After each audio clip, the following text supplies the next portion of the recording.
guys think that it's worth? And we've talked about this player for the last couple of seasons. Do you think it's even worth looking at Joe Pritchard making a difference, or should we just look at the team, and if he's there, he's a bonus, but sort of look at the team without him? It's a really difficult one, isn't it? Because he's been through hell, hasn't he, really, with injuries and stop-start career, even before he came to Accrington. If you're totally honest, you think, would he have even been at Accrington if he hadn't had any injuries? It's something that's just plagued him, hasn't it? It's difficult to know how much you can rely on him. I don't mean that in a bad way, relying on him, that he's unreliable. It's just that his injuries have just taken a toll, aren't they?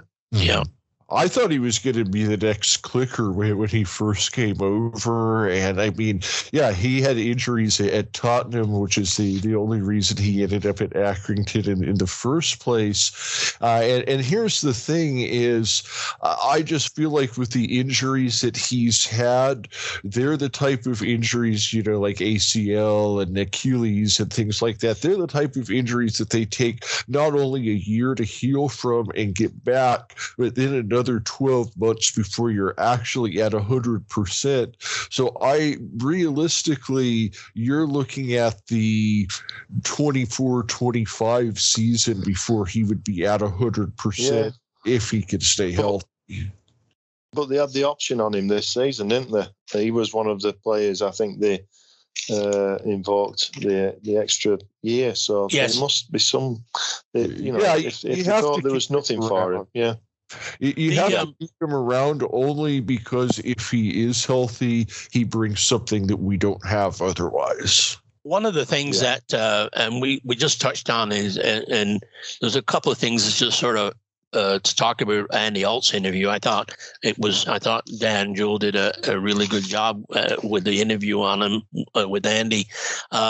Little disappointed that there wasn't sort of an official response through the club from Andy, and it leaked out in social media, some of his comments. Well, Tony, excuse me, I'll jump in there because I felt some heat on that on Twitter. I got the Rottweilers came after me in a back on that because I alluded to the fact that I thought it should have come through the social media rather than, a text message to a supporter to share with the fans.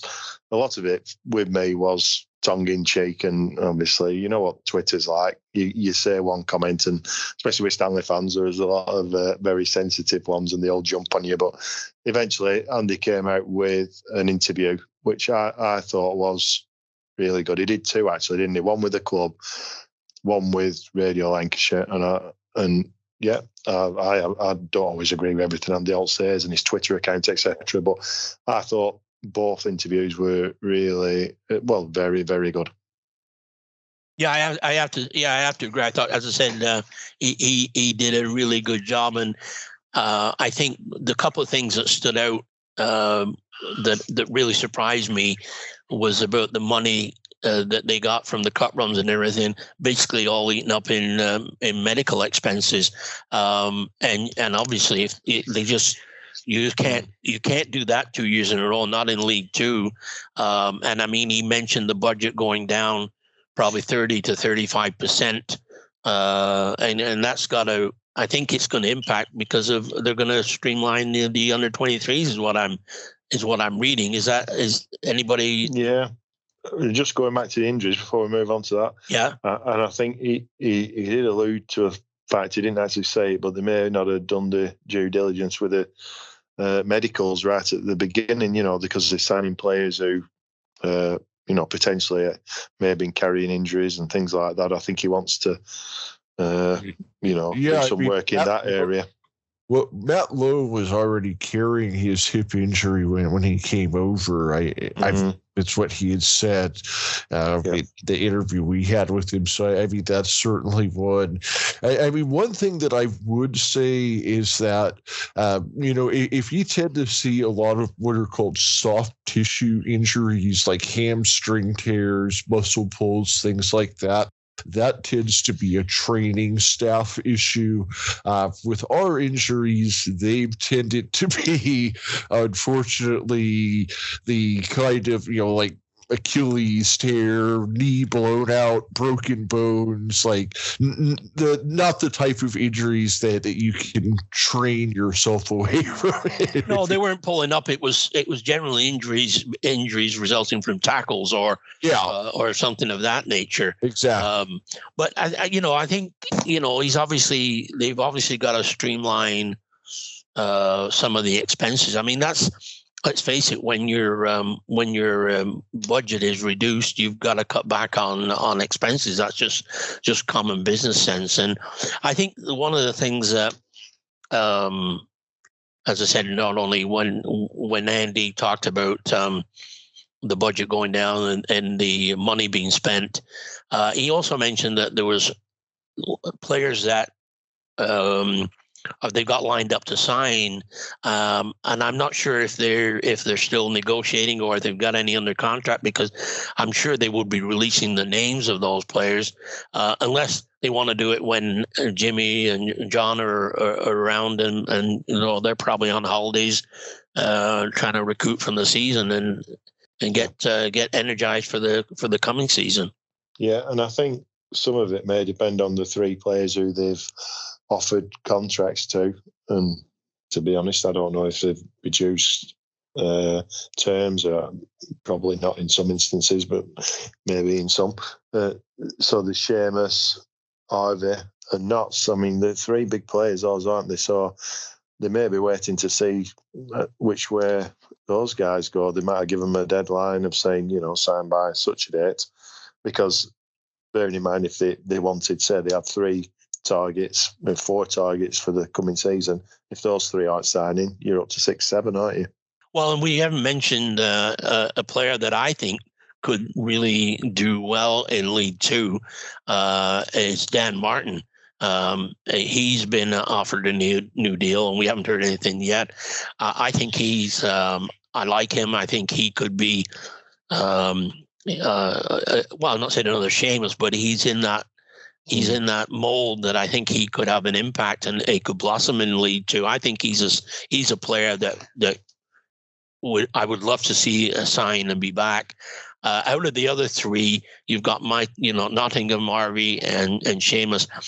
I think out of those, I could see Michael Nottingham signing, and I could see Seamus. I'm not optimistic about Harvey. I think he could go.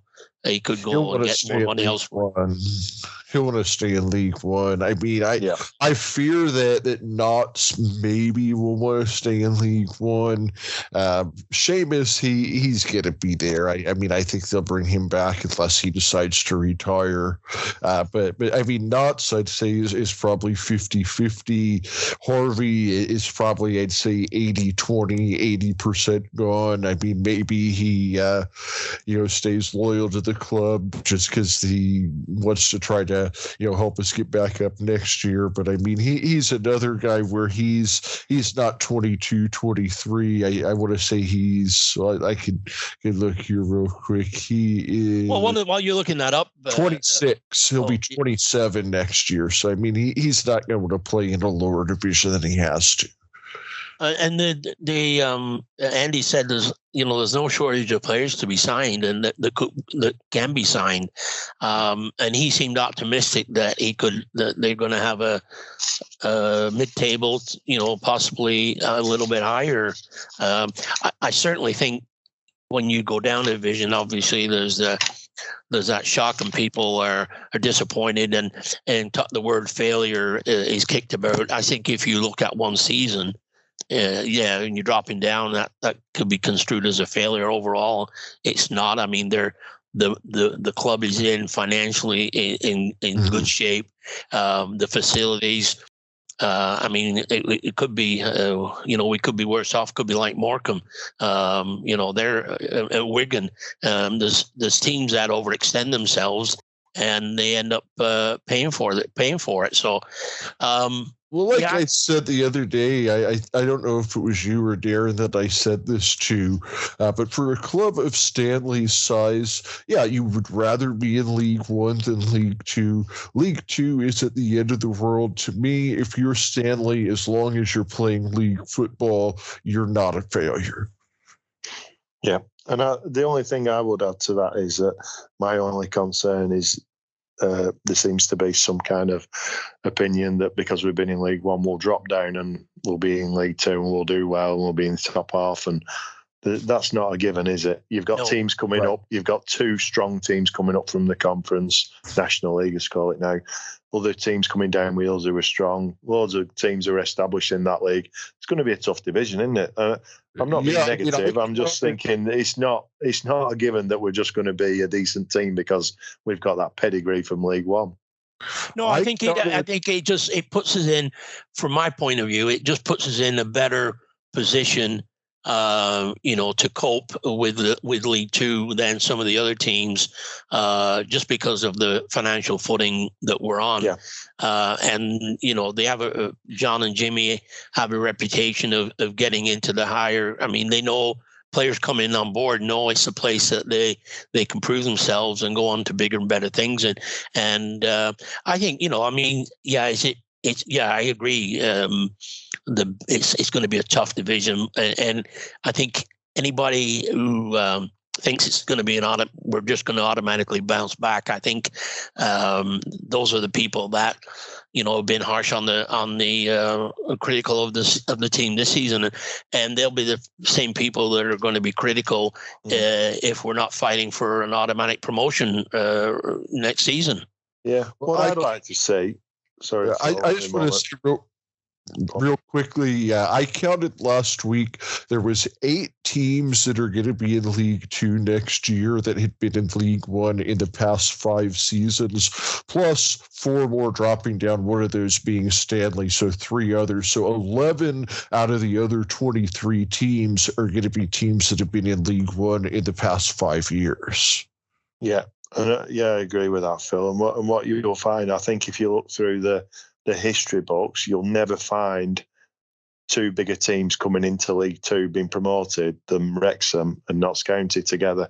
Yeah, the fact they were even in that division, both of those clubs, is amazing. For those 2 to come in together, the huge clubs, they've potential to go through to the Championship, both of them. Yeah, and the money that's behind the clubs, those 2 clubs, and I mean their budget in the National League was probably I don't know the exact budget, but I'll bet you it was a lot more than the Stanley's in League One. I mean, and this is one of the things from off the pitch is that. And I don't know if this is going to be a bad thing. I mean, money-wise, it may be, but I think from a supporter's point of view, is that there's going to be, I think, fewer games that where the away fans outnumber the Stanley fans. I think, there's going to be more a leveling out of the attendance because of the lack of those championship big teams that were in the came to the WAM last season.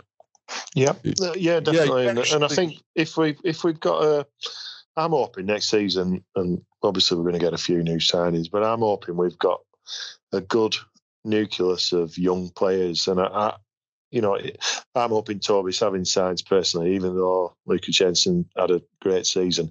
But if we can build a team around your likes of Toby, Cody up front, Liam Coyle, Jack Nolan, Dan Martin, players like that, and sprinkle a few players like Seamus in there, I think it'll help them develop. If they're not playing in front of these, huge crowds who come every week, just help them develop as League Two players and develop their career. And I think there's Longello is one that I think in League another Two. one. Oh yeah, and he really showed a lot this year. And if he's not injured, Mo Sangara, I think could be out there on the wing. Another good player with potential. And I was fascinated by the response you got, Darren, when you put out a tweet about the the senior players, and the response that we can't come back about, talking about the two Seans and Seamus and Knots. We know the two Knots and Seamus are in the contract or in negotiations. But were you surprised in the response you got about Sean McConville and Sean Wally? Yeah, up to a point. I think Sean Waller's had a really decent season in a difficult team. I know he hasn't always had the goals or assists, and it's been a difficult season, hasn't it? But I think he's had He was our best offensive player this year. He was often on an island. He was creating chances left and right, and there was nobody there. And to me, that's the biggest thing we need is we're going to need a finisher. This team would not have done well in League Two. I don't know if it would have gotten relegated, but to me, the only real difference between League One and League Two is that in League Two, you don't have those massive clubs. You don't have your Ipswich, Sunderland, Sheffield Wednesday type clubs that drop down from League One. You don't have those massive clubs. But to me, I don't think that there's much difference between a mid-table League One club and a mid-table, certainly not an upper-table League Two club. We're going to have to find scoring up front.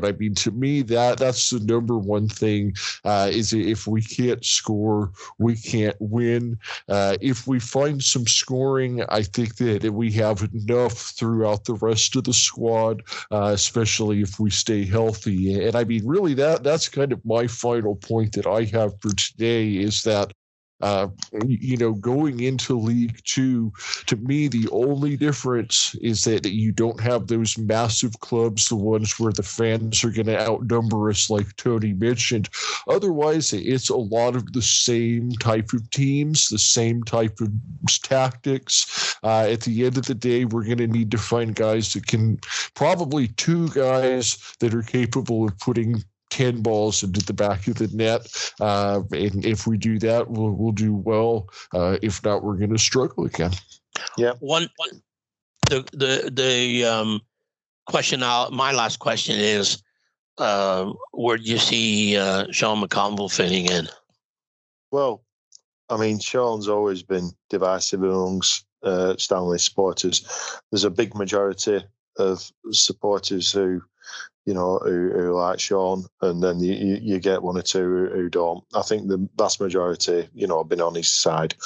I think for a 5-year period, maybe back end of League Two into League One, he was one of the best players in the divisions he was in. His stats added up, and I'm on the fence. I'm not in the camp of I absolutely love him to bits, and I'm not in the camp of someone who's always getting on his case. I'm just looking at it factually, and I think last season he struggled. He played in multiple positions, like Phil said. He probably the plan was to use him as a sub a little bit more. We had all these horrendous injury problems, so they were trying to use him in different positions and things like that. But I'm no football expert, and I'll be shot down in flames. But when they're trying to play him as like a wing back at 34-year-old, that was never going to work for me. You need to get him further up the pitch. I think you've got to get him in areas where he can make a difference with set pieces and things like that. And for me, next season, I would think he would be coming off the bench. I don't see him as a starter if we're going to be serious challengers for League Two. Maybe he can do a job. He's part of the setup at Accrington Stanley. Fair enough, and get him involved with different aspects, coaching and things like that. But I see him as I don't see him as a starter if we're seriously trying to make an impact. Here's what the numbers say to me. The first one is, you mentioned, he's 34 years old and 78 days right now. So by the time the season starts, be 34, be 35 at the end by the end of the season.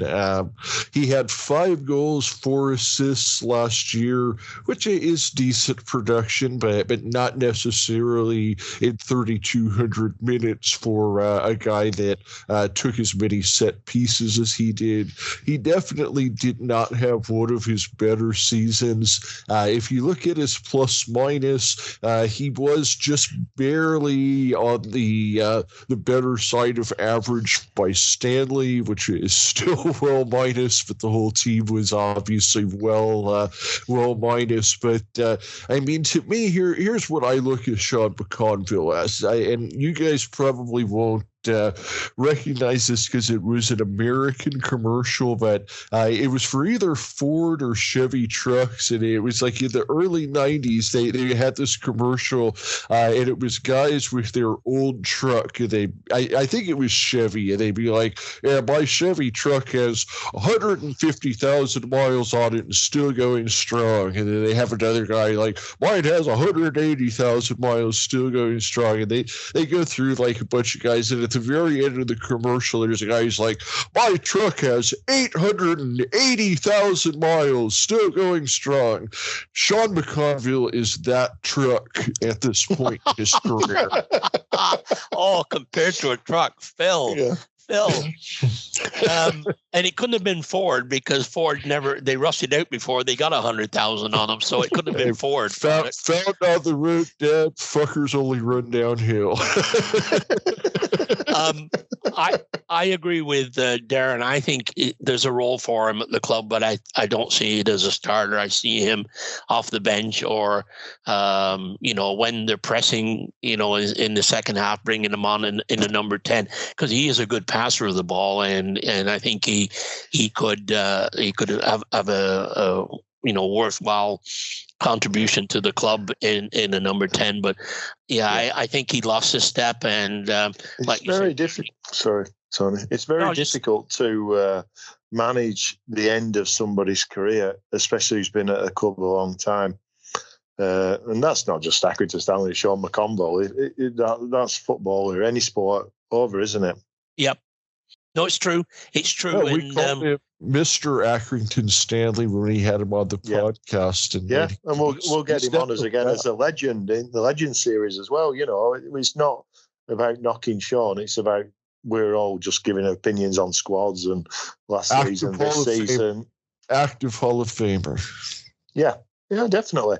We're just thinking, where we're going, where we went, where we not went wrong. We're, picking the bones out of last season and where we're going this season, just giving opinions. And if he started a lot of games at his age and playing in, unless he's playing as a number 10 role and we can fit him in and we're flying in other areas and he can create things, I don't see him being able to play wide roles at his age personally.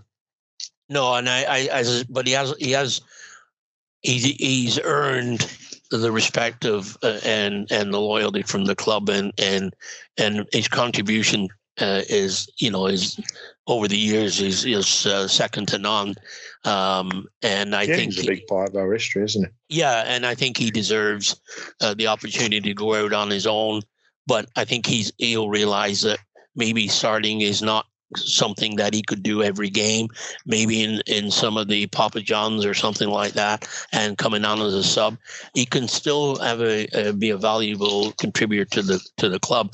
I think, like you said, it's time you've got to develop some players in those roles from the U23s and the names that we've touched on, and it's going to be interesting to see the results of the contract negotiations and ones who've been offered new deals. I would expect Liam Isherwood and Dan Martin to be signed. Now I know there was some mention of Lucas Jansen said he'd love to come back to the club. He doesn't anticipate a contract being given to him at Burnley. Now his loan expires the end of May. And then his contract at Burnley runs out at the end of June. and it's very unlikely he gets a contract extension with them going up in the Premier League. Guy, is he from Burnley? He's from he's not. No, he's not. He's not local, but he's been on their books, and obviously he's from Denmark, isn't he? Oh, yeah. He's not quite local. At Copenhagen, Burnley. He's a twin. He's local. He's from Denmark via Ossetwissel or somewhere like that.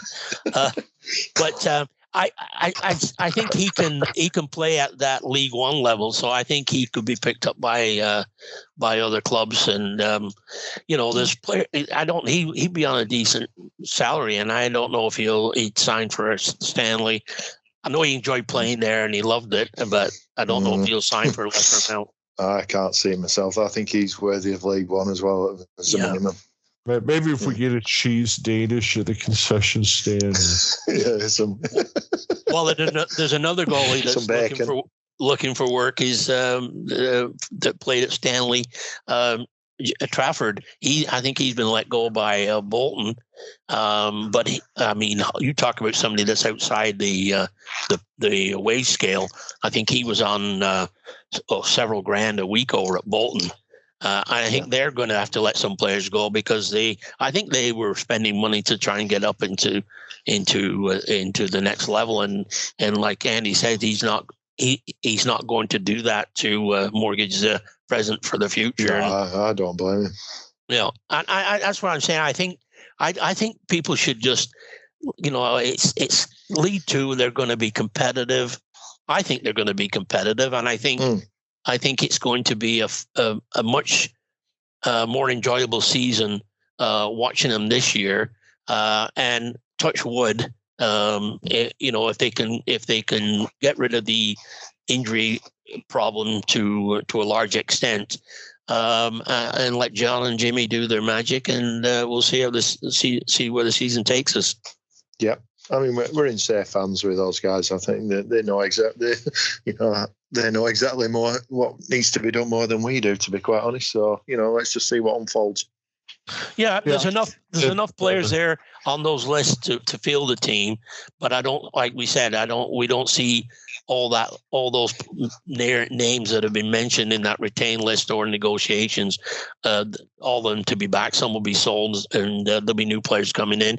And our next really in depth will be in the preseason when players are signed, and preseason's underway, and we can really get a sort of a handle on what we're looking at as a squad. And yeah, they're all any league in if they say League One's a tough league. League Two's going to be tough, like you said. Wrexham and Notts County coming in. I mean, those are they're going to be good teams to watch, and going to be exciting to see them at the Wham. And maybe we can get fellow Canadian Ryan Reynolds on the podcast next year and talking about his Wrexham. I'm sure he'll find time for us. Yeah, and on that note, Tony, hopefully when this goes out, people listen to it and enjoy it. But if people do have a different opinion, we're always looking for people to come on as guests, aren't we? And challenge us and tell us we're talking a lot of rubbish. And it's all football chat, isn't it? So we're always looking for, guests. We've had loads of supporters. Well, we've got supporters, players, managers, chairman, but just about anybody who wants to come on. If you want to give us, gives you details, we're always looking for guests to join us, aren't we? Well, and especially, we did a show about people that were, really critical of and wanted John and Jimmy to go. We welcome like you said, every opinion, because everybody can't agree with the direction of the club and what's going on.